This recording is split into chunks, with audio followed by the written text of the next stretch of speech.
Hey guys, I'm now joined by Ricardo Bear, one of the lead designers on Dishonored, and as I just learned now, you also worked on Deus Ex. Yeah, I was one of the level designers on the original Deus Ex. So it seems kind of like, Harvey Smith, you have a specific interest in games with systems that have sort of like all these interlocking gameplay mechanics with also AI systems, and Dishonored is definitely an evolution of that idea that's been kind of developing since Deus Ex. Yeah, totally. It's kind of in our DNA. Like you said, a lot of us worked on Deus Ex. We have some of the original designers from Deus Ex. Also, the Arcane guys are super big fans of this kind of game too, and they made Dark Messiah and Arx Fatalis, which is a similar kind of game. And, we're just, that's the kind of game we love, and so it's the kind of game we want to make. And it's really important to us that Dishonored is putting like really cool powers and abilities and tools in the player's hands so that when they come into a level, when they come into an encounter, it's kind of up to them how they want to solve it. So what is it about interlocking systems and the agency players get from that you find so fascinating? Because you keep returning to it and you keep trying to kind of iterating on that. So what is it about those types of mechanics that you find so interesting? It can lead to some really sublime, unforgettable moments in games because it's largely player driven. It means it's I think Todd Howard said once that pride is the only emotion that you can get out of games that you can't get out of something like in other media, very easily. And so, especially with this kind of a game, it's like you can be proud of what you did in a game because you thought of it, you took the tools, the designers didn't tell you this is how you had to do it, and the result was of your own creation. So. I think games like this are really interesting because they sort of encourage exploitation. Several times I've seen Harvey talk about the game, it's talking about how the playtesters exploit the game and somehow that turns into a game mechanic or a feature. At some point you guys got to draw the line that's not something we can officially support, but it sounds like that's been a pretty organic part of the process. Totally. It's always a giant discussion, a very fun and lively discussion of where to draw that line. But, whenever you have one mechanic over here that's pretty systemic and open-ended, and you combine it with this other thing over here, some unpredictable things can happen.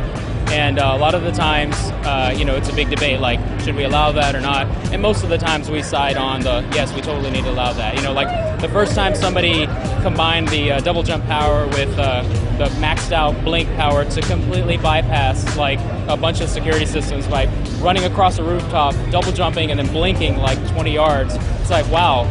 There went 30 minutes of gameplay in just like 5 seconds, Something we had budgeted out. That was going to take half an hour. Wait, now someone just did that in 3 minutes. I imagine that must pretty profoundly influence the level design to try and... Because you want to funnel people in a direction, but you also don't want to limit. So I imagine that must be really difficult to design around. When we saw that, you could feel the level designers in the room clench up. And go, oh, God, what just happened?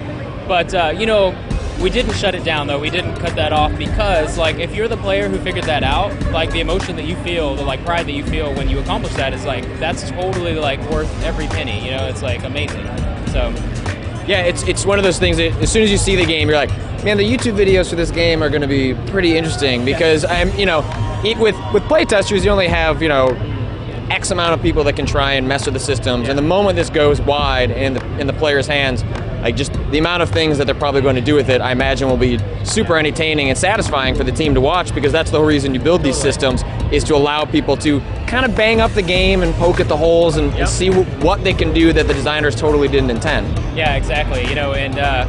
It can be painful sometimes to see that, but it's super rewarding to see that sense of discovery. And it's also a lot of the things that we talk about, they're not easy to pull off. If they were trivial to pull off, then it would definitely be more in the arena of exploit. But it's something that takes a lot of finesse and a lot of skill often to pull those kind of things off. So hey, more power to you if you figure that out.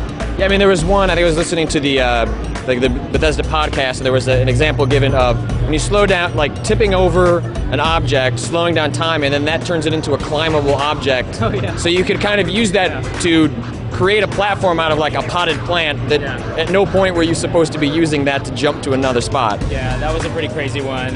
You probably saw the one in the demo too where Seth jumps off of a building and then right before hitting the ground he possesses someone and he jumps inside that person's skin and then all the momentum's killed and they just kind of waltz out of the scenario. So.